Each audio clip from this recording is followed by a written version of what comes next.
I came in the world crying and fussing. Nigga, we ain't have nothing. Every ghetto, I know the same. We tryna make a little change. Preacher man. YouTube. It's your boy, Mr. Outline. I'm back. Got a brand new video for y'all. Got a Q&A from my mom. Crazy, right? Get a Q&A from your mama? I don't know, man. You know, I'm down south, so, you know, we say mama. You know, north they might say mother or mom or something like that.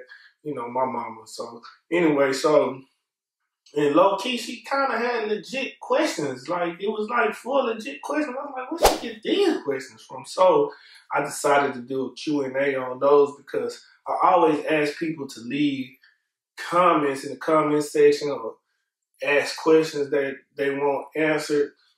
Most of the time, people don't do it. But, you know, when they do, I feel like I should answer. And she did it, so I feel like I should answer, right? So, maybe this will inspire other people to leave comments in the comment section. I need that, you know. So anyway, so I decided to do a Q&A. So this one is for my mom. So the basis of the Q&A is just about barbering and beginning and things like that. So let me read you the first question, right? The first question is, how do you keep your first time customers wanting to come back? Well, how do you do that? I think first you got to make them feel comfortable. So you make them feel comfortable. You kind of ask them some questions, see what they're into, see what kind of work they do, you know, things like that. Kind of get a feel for them, what they like. Try to find a connection. Try to find a vibe with them some type of way, because once you connect with them, that's one thing. And then if the haircut is straight and on point to them, then it's like hook, line, and sinker, right? But first you gotta have a connection with them. So, you know, you don't want the person to just get in the chair, you don't talk to them. I normally ask them, you know, like, hey, how you doing? How you found me? You know, where you from? You just moved here, where you moved from? Oh, okay, I've been there, the weather's nice, things like that. You moved out here for a job, what kind of work you do, things like that. I mean, it becomes second nature to you after you've been doing it so long. So I just asked, oh, you know what I'm saying? If they mention something about sports, oh, you know, something going on. Hey, did you watch the Super Bowl or, you know, the playoffs, whatever? You know, did you watch the basketball game last night? If they elaborate on that, then I know they sports fans. If they don't, then, you know, that's what that is. So, you know, you move on to the next thing. But so engaging and getting a connection is how you keep customers coming back. So question number 2 of that was, do you treat all of them the same as the ones that you know? I do for the most part. You can't treat them exactly the same because you don't know everything about them yet. But, you know, most of my clients, I've probably been cutting 15 years, 20 years. I've been cutting some of my clients for a long time, so I know them really well. So some of them have a little bit more seniority than others, but I try not to treat them different. I don't want you to feel any different, you know, but so I talk to them just like I talk to the rest of them. Once I get to know you multiple times and understand what you like and, you know, things like that, then I can be more comfortable with you. You know, I can tell you things about what's going on around me or what I saw yesterday or what I seen on social media or whatever, things like that. So I pretty much keep it the same. I don't like to treat people any different. I like everybody to be the same, but loyalty and seniority does play a part in some of this. If you've been coming to me for 20 years, I'm going to take that into account. So, you know, things like that. So, like I said, I try to treat everybody the same, but it's some discrepancy there.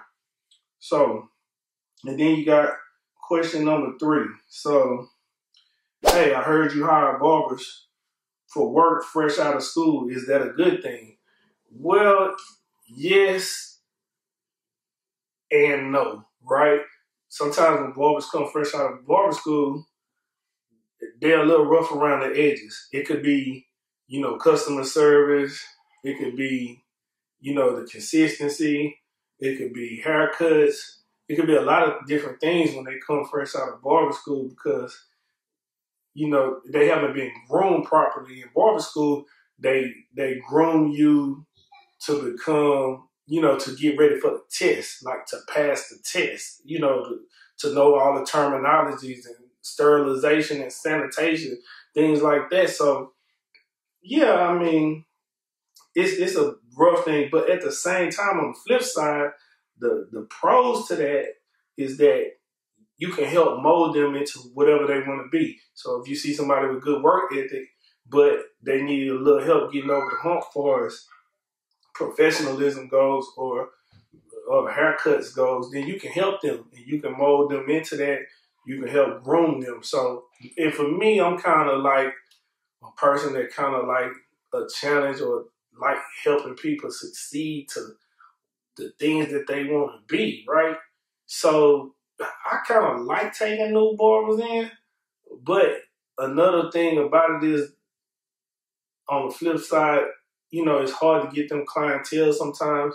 It's like a give and take. It's like a catch-22. So, I mean, I can deal with it, but I only probably want to deal with one or two at a time. I don't want to deal with the whole barbershop like that. But, it's good and bad. It just depends on how you look at it. Depends on who you are as a person. But I've been that barber that was fresh out of barber school, needed a chance. Somebody gave it to me. So I always try to look out. So, yeah, it's a good thing. It's a bad thing, but you have to do it. It comes with territory.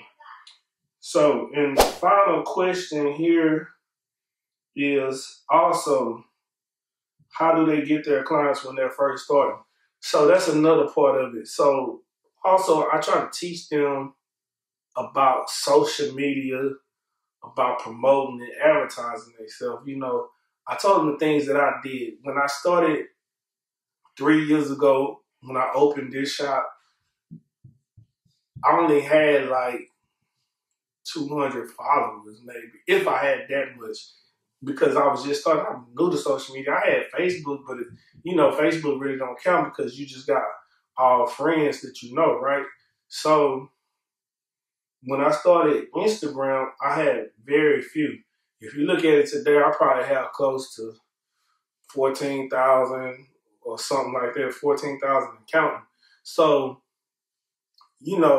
consistency played a part. I used to set a reminder on my phone every day that reminded me, hey, it's time to post to social media. And at that time, Instagram was in chronological order. So if you posted at 2:00 in the morning when somebody woke up at 6 or 7, whatever time they wake up, the first thing they're going to see is the people from 2:00, whenever they shut their phone off, to whatever time they went to sleep at 12, they're going to see from 12, 1, 2, 3, 4, all the way down. It used to be in chronological order.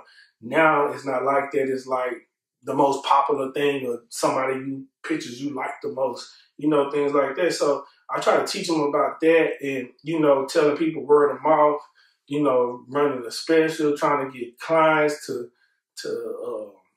refer other clients to you, get them a discount for that, and just being consistent in your times. If you be consistent in your times, if you're going to work from 8 to 5 every day, then make sure you work from 8 to 5 because that's how you build, because they know, hey, I can come get a haircut from such and such between 8 and 5. I know he's going to be there, right? So those things play a part. I try to teach them about those things on how to get clients. Sometimes you get walk-ins. That's a great thing, when you get walk-ins. But you have to learn how to build your clientele.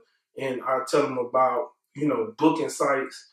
I use Style Seat before I use GoPanache, before I use the Cut app, Busky, all these booking sites, because booking sites already, like, those specialize in styling, barbering, and stylist, stuff like that. So it's people already going there for that. So all you have to do is, show your work.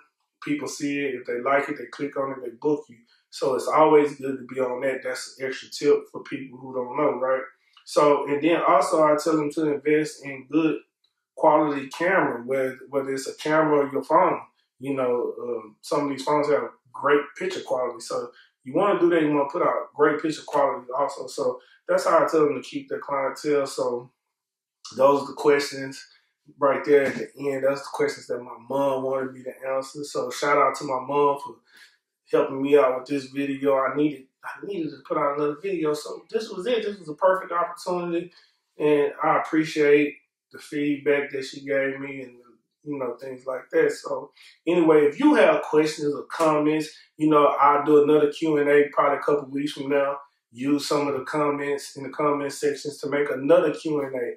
So I like doing this because it gives another perspective. Sometimes I don't want to post a haircut all the time. I like to, do things like that. So anyway, if you don't follow me on Instagram, it's Mr. Outliner. You can check me out for the newest haircuts. You can always see the haircuts on that page right there. So until then, love, peace, and hair grease. I see you. Holla.